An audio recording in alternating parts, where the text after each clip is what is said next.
Welcome to As the Story Grows. I'm Brian Patton. Today we welcome Ben Parker and Alizon Taho from Calva Louise to the podcast. Calva Louise will release Edge of the Abyss this Friday, July 11th with Mascot Records. The guys talk about how they all managed to end up in England while being from different parts of the world, the musical influences that tie the members together, connecting with fans whether songs are in English or Spanish, finding different online paths to connect with fans, and more. Thanks so much for listening to As the Story Grows. If this is your first time checking out the podcast, welcome. Thanks for listening. I would love it if you subscribed to the podcast on your podcast platform of choice. You can find links in our show notes or at asthestorygrows.com for our Discord server, our mailing list, and our Patreon page where you can get early access to every episode. Enjoy today's conversation with Ben and Alizon from Calva Louise.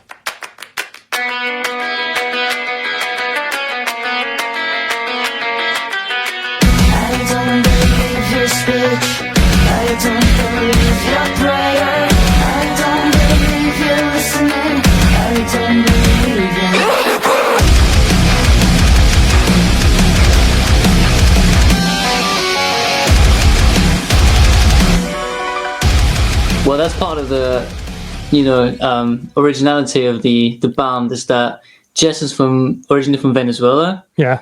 Ben is from New Zealand, and I'm French. Okay. Yeah. And then we formed in London. Yeah, we met and formed the band in London.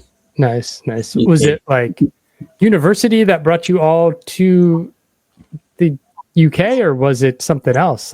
No, well, that's kind of part of the genesis of the band in a way. So Jess started doing music in Venezuela, and she always wanted to come to England because of the music influence. And so her dad is French, so she moved to France when she was 16, and she ended up in my school, and that's how we met. Started playing music together, and then a few years later, we were like, okay, she was like, I keep moving up to England now. France is nice, but and for the music, that's kind of what we wanted to do. So I was like, yeah, I'll come with. And then Chris and I moved to London with nothing, no money. We didn't know anybody in the country. I didn't speak English. It was wild. And then we just kind of traveled around from hostel to hostels, doing open mics, trying to understand how it works, trying to meet people, musicians, industry. And then we ended up sharing the stage with Ben when he was playing with another band. Nice. And that's how we met the first time. Yeah, that's true. It was the Underbelly in Hoxton. Yeah. Nice. Yeah, it was great. Ben, what brought you from New Zealand then? So I grew up in New Zealand, and then when I was about 14, 15, I think it was just the start of 2005, I moved with my parents back to England because my dad is English and my mum's from New Zealand, so it's kind of half and half, and there was family on both sides, and they wanted to make the move. So I just, like any 15-year-old, had to follow them. So I went with them, and at first I was like, no, my friends are here. And then later on, I was much more grateful for it because there's just so much more going on in London and the UK, especially in music, but just in general, Yeah. What was each of your kind of gateway into music and music fandom? I reckon for me, it was probably like my dad had a cassette, like a Walkman, a portable cassette player, and he just had some records on cassette, and I used to steal them when I was really young and just like listen to them. So I used to listen to a lot of he had like a lot of Robbie Williams records. And then he had also do you know the Cause? No. Okay. Like Irish band, all four members, all siblings, 3 sisters and 1 brother. Wow. Like Irish pop. They are Irish, right? I think so. Yeah, I think so. Yeah. Pause Records. Hope. Yeah, a band called The Alarm, which was like an English rock band. And then, that was kind of it, really. And he was into rock and Queen. He loved Queen. Yeah. Nice. Yeah, same. I mean, I think my dad's also has been the gateway to music. Same. He was listening to a lot of classic rock records, The Police, The Who, Queen as well, Led Zeppelin, a lot of things, Black Sabbath. So it was always playing in the house at some point. There was always music playing, and then I started playing cello when I was like 6, and then the whole classical training thing. Not very well, but I did it. And then, I just taught myself the guitar when I was a teenager. Nice. And then Jess actually gave me my first bass. So when we met, I wanted to be in the band since as long as I can remember. Mm-hmm. And she was also trying to get a band together. So she was like, "Do you want to play bass in my band?" And I was like, "Great, but I've never played bass before." And so she was like, "Never mind, here's a bass." And then it's like, the School of Rock meme. It's like, cello. Yeah. That's literally your experience. That's hilarious. Yeah. That's funny. Bass players are interesting because it's always like, occasionally somebody like was drawn to bass and they love playing bass, but more often than not, it's just like the second or third guitar player who's like, well, you're the bass player now because you're the weak link or whatever. Yeah, that's true. But to be fair, like it was the case. Like Jess was always much better at guitar than I was. But also, I did feel at home with bass because the place that bass has in the band is comparable to the place the cello has in the orchestra musically. So I never felt lost in that way because, I always had this kind of, I don't know, I like this feeling of like the bass place within a group of music, Yeah. And I always found the bass really, really interesting. And before I started playing, I always thought it sounded really difficult to me, more so than the guitar for some reason, probably not. But, when I was listening to bass lines on record and stuff, I was always like, wow, that sounds really complicated, So yeah, I've always been interested for sure. Nice. When you guys all end up in London and you poach Ben into this new band, what are the musical influences and bands that are influencing the sound and songwriting? I think like the first kind of bands that we shared like a really strong love for were bands like System of a Down and Queens of the Stone Age. Okay. And probably Muse as well, right? Yeah. Those were the first three like connecting points, like big bands that we both, really loved, and we all knew pretty much all their stuff. And yeah. Yeah, it's interesting because like also when we formed the band, we had a first opportunity to record some music because at the time we were like, trying to figure out how to survive even. Yeah. Let alone play the music, it was very difficult. So when we got a first opportunity to record an album, we didn't have much to say in the genre of music. It was kind of like, well, this is kind of what you have to do if you want to record with, this album. And so we were like, it's fine. Like, so we were told we had to be kind of indie rock. And we liked it. Bands like The Strokes, we always loved The Strokes, and so that became kind of more the influence, like the Pixies, and we love these bands as well. So that's why the sound of the band at the start was more like this. But because we had more and more freedom, and for Jess to write the song without any kind of restrictions on it, further along the line, I feel like we came back to more the original roots of System of a Down, for example, because Jess always been into like heavy music and screaming, and she's literally been told at the start like don't scream, so kind of like, so even though the band started more indie, now it's a lot more what it was meant to be, I think. Yeah. It's fascinating. One of the things I really like about the record is kind of the diversity of the sonic landscape you've created from song to song, and you don't know what you're going to get. Well, each song sounds cohesive as a record. I could see a place where, if somebody doesn't like the screaming songs, there's another song on the record for them. And like, it works kind of for people who like the whole package and people who just want their singles in their Spotify playlist, right?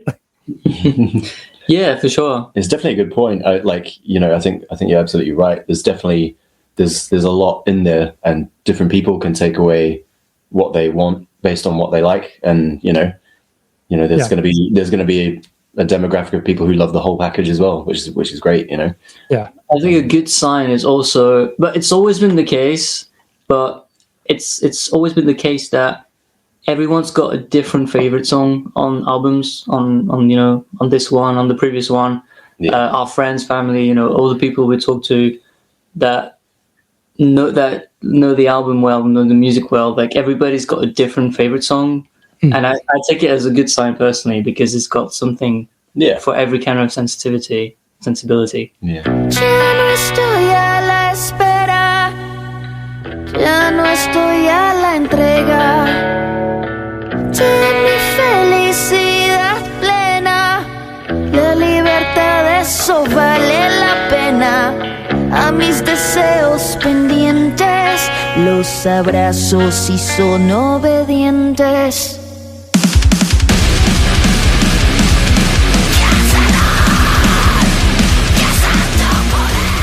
What was the inspiration for the band name? Right. Well, so the band name Calva in Spanish means bold, and it comes from a play called The Bold Soprano, La Cantante Calva in Spanish, which is a play from Eugene Ionesco, a French-Romanian playwright, and Jess studied the play, or she saw the play in Spanish, and I studied in French when we didn't know each other at school. And basically, when we formed, it's a play about the absurdity of communication.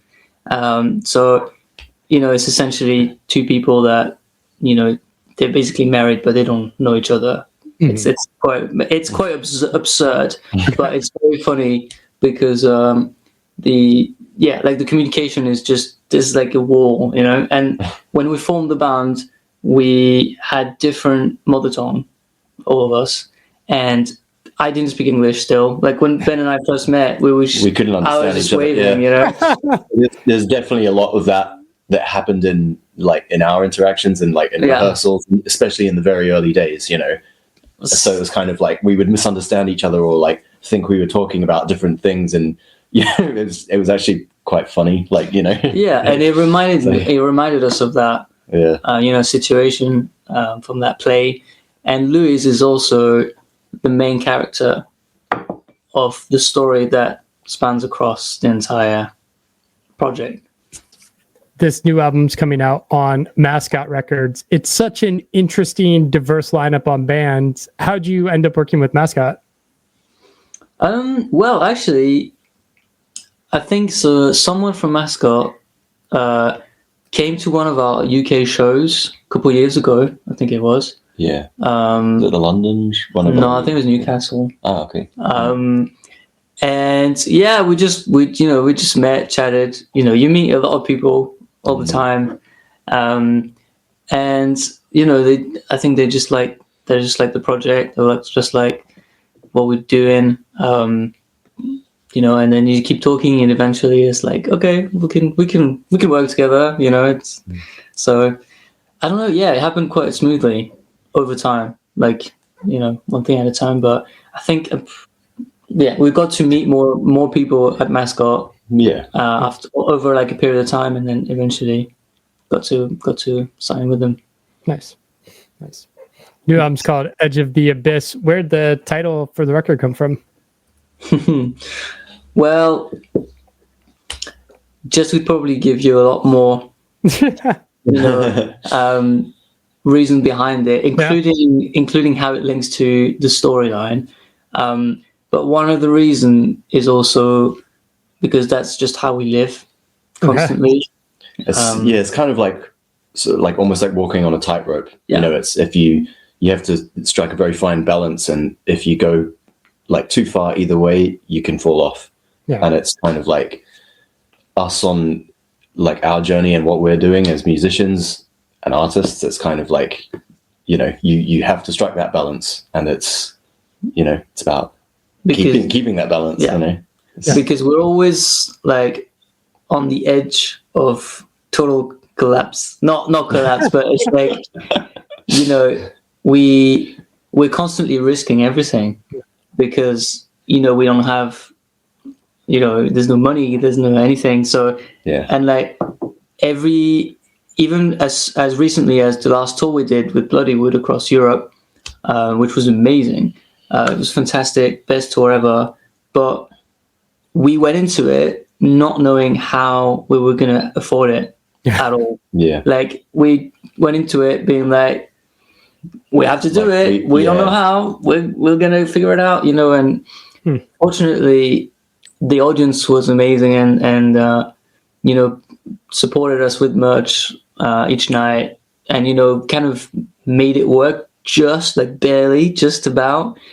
But again, it's that's the situation we live in constantly. Yeah. It's like we have to do it. We have to just keep going. We have to make things work regardless. And it's, you know, it's just like, again, that tightrope thing. And there's no just, safety net. there's no safety net. That's the thing. It's like, yeah. So yeah, don't fall into the abyss. Yeah. I mean, in that moment, like a tour, it's like you got to do it. That's how the industry works, and it's how you make your fans. But it's just like all you can control is like playing a good show and putting your heart and soul into it, and just hoping you connect with people and that they buy a lot of t-shirts, right? Yeah, pretty much. I mean, yeah, just do your best, and like that's it. Just be the best, the absolute best you can. Yeah. And like trying to just be there. Like we always come out after the show at the merch table to meet. Yeah, like speak to people who want to speak, and, you know. And I think that helps as well. You know, because for us it's really good to meet, especially on the support tour. It's great to have this interaction with people. Yeah. But this is probably a question better suited for Jess, I understand, before I ask that, but there's a fair bit of Spanish on this record. Was there conversations about writing songs in Spanish and whether that would connect with people? Well, yeah, I mean, obviously, well, I said, yeah, no. But I mean, I couldn't speak for Jess, but I feel like she's always wrote songs in Spanish, even since the first record. Yeah. And I feel like in terms of language, and I'm just going to say this because I feel the same, because, you know, having a different mother tongue, I feel like there are things that language that you can't translate from one language to another. And sometimes some, you know, emotions or meanings of, you know, specific words, feelings only pertain to one specific language. And, you know, it just, it doesn't translate. It doesn't necessarily translate. If you try to translate it, it's not going to mean the same thing. Yeah, and sometimes I feel like some emotions or meanings just, you know, work in that specific language. And I love that, you know, we don't feel the need to translate it either. Like Jess can just write whatever language she wants. It's never a problem. And we found it's the same with the audience. Like it's never been a problem with the audience either. People tend, even the non-Spanish speakers tend to really appreciate the songs in Spanish. And I agree. Like, I don't speak a lick of Spanish, but like, I love those songs. They're gorgeous when she's singing in Spanish. So yeah, I mean, I agree. It works. Who came up with the album artwork concept? What's the album? The artwork. Yeah. So Jess creates also all the artwork. So everything you see, all the visual that you see online, the merch, the artworks. Designs, she creates all that. So big shout out. It's her vision, and Yeah, well, it's funny because like she's always done it. She's always created artwork, and it would feel weird to have somebody outside of the band do it in a way. Yeah, it wouldn't be Calva Louise. Yeah, Yeah. because the project is such a sort of multidisciplinary project. You know, it's kind of like one cohesive vision for everything, and you know that includes the video as well, because you know Jess directs the video, she makes all the special effects, all the editing, and then we film it, just the three of us with our friends. We've been working with a couple of videographers for the last 3 videos that helped us out, you know, get better results, but it's so DIY and it's just within the bounds, you know, everything is like homebrewed. Yeah. It makes it easy. Less cooks in the kitchen. You can better execute what you want to do. Album's out July 11th. What's the plan or your hopes for the rest of this year? So we haven't announced anything yet, but I would say keep your eyes open.